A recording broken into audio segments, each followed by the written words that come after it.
Avoir 6 ans.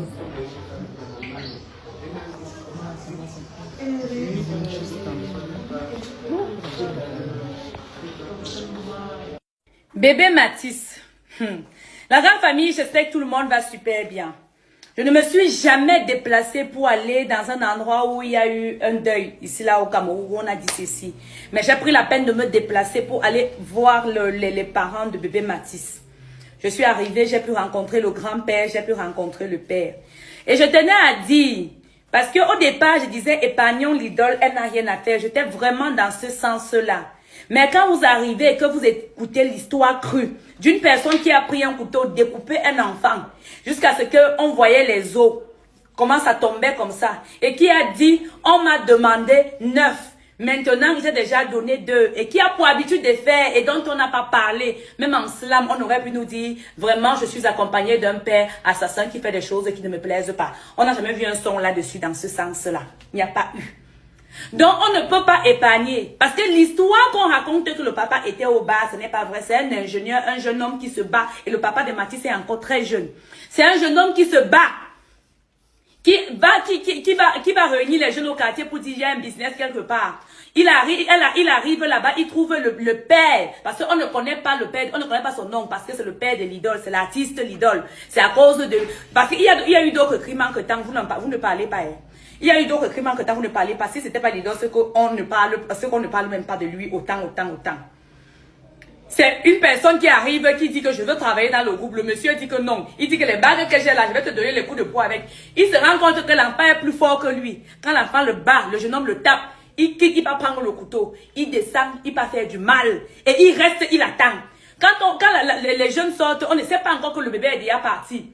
Il feint d'être déjà décédé. C'est comme ça qu'on le laisse.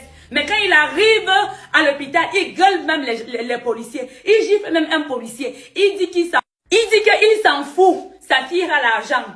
Ça, c'est une histoire qui sort du grand-père de bébé Mathis.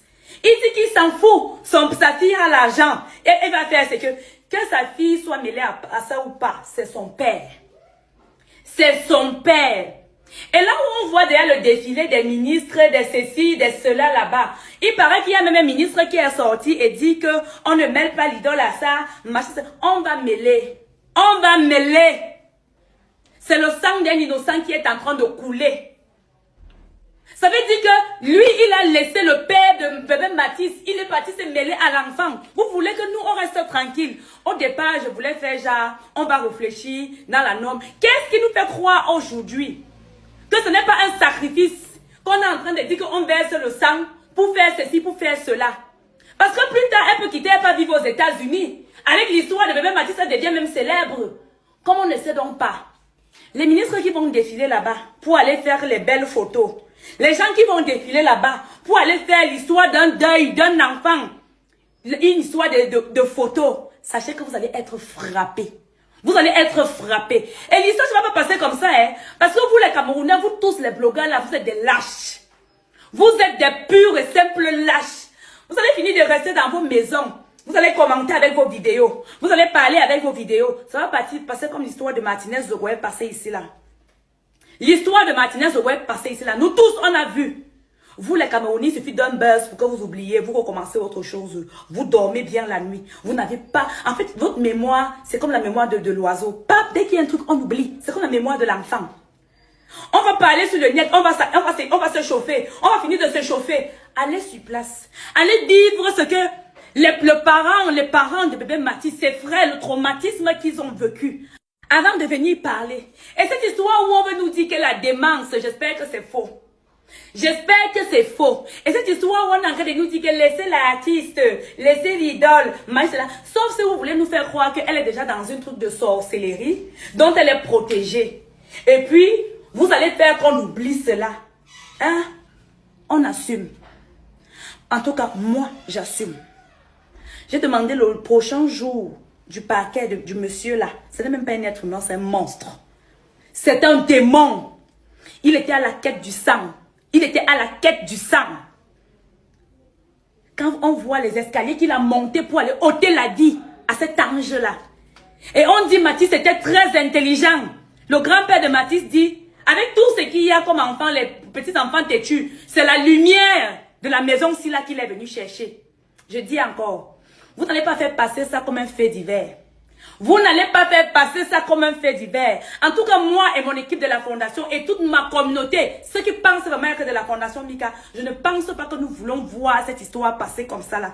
Aujourd'hui, c'est bébé Mathis. Demain, ça sera un autre enfant. C'est bébé Mathis là, c'est vos enfants de 5 ans, 6 ans, 7 ans que vous avez à la maison. J'ai mes 3 enfants dans cette maison-ci là. Je ne pense pas que quelqu'un peut venir retirer la vie à mon enfant, il part et puis on me dit qu'il est en sécurité quelque part. Soit vous le mettez en Koningui, vous nous montrez comment il est en Koningui.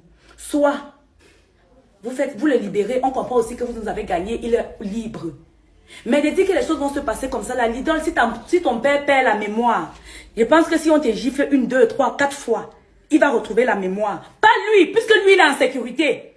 Et ne venez pas me dire que je suis en train de faire l'incitation à faire quoi que ce soit. Dans ce Cameroun, il y a trop de faux. Et on est obligé d'accepter. On est obligé de vivre ça. Mais on a une nouvelle génération qui arrive. Nos enfants ont besoin d'avoir une certaine stabilité. Il y a des choses qu'on ne fait pas devant les yeux des gens. Et ne pensez pas que je parle parce que je suis derrière une caméra. Je dis bien tout le monde, je ne suis pas caché. Je ne suis pas caché. Je ne parle pas, je suis derrière une caméra. Où je suis là, je pense que j'ai été préparée. Même si c'est le coup là qu'on va donner ici, là, Michael, je vais prendre le coup là. Je vais prendre le coup là. Mais on a une génération là. On a une génération là. La génération là doit pouvoir boire de l'eau. La génération là doit pouvoir respirer. On en a marre. On en a marre d'avoir peur de tout et de rien. À un moment donné, non. Vaudrait mieux être à terre. Vaudrait mieux être mort que d'être en vie et voir certaines choses. Si vous êtes là, vous dormez. Comme j'ai dit à l'oncle de bébé Mathis, si cette histoire devient la politique, où on arrive, on déplace le père. Donc tu comprends même le manque de respect. Il y a un maire qui est arrivé là-bas, j'étais là. Il déplace le père parce qu'il faut qu'il soit doué à la caméra pour bien se filmer quand il est en train de parler de bébé Mathis. Tu viens consoler, tu trouves un papa, le grand-père de bébé Mathis assis. Tu dis qu'allons dehors pour pouvoir aller t'asseoir pour filmer. Vous faites à qui? Vous faites à qui? En tout cas, cette histoire, c'est là. On va suivre ça. Et les gens qui parlent sur les réseaux sociaux, là, finissez de parler. Les Aïcha comme moi, les machins, c'est cela. Finissez de parler. Vous descendez sur le terrain. C'est ça, véritablement parler.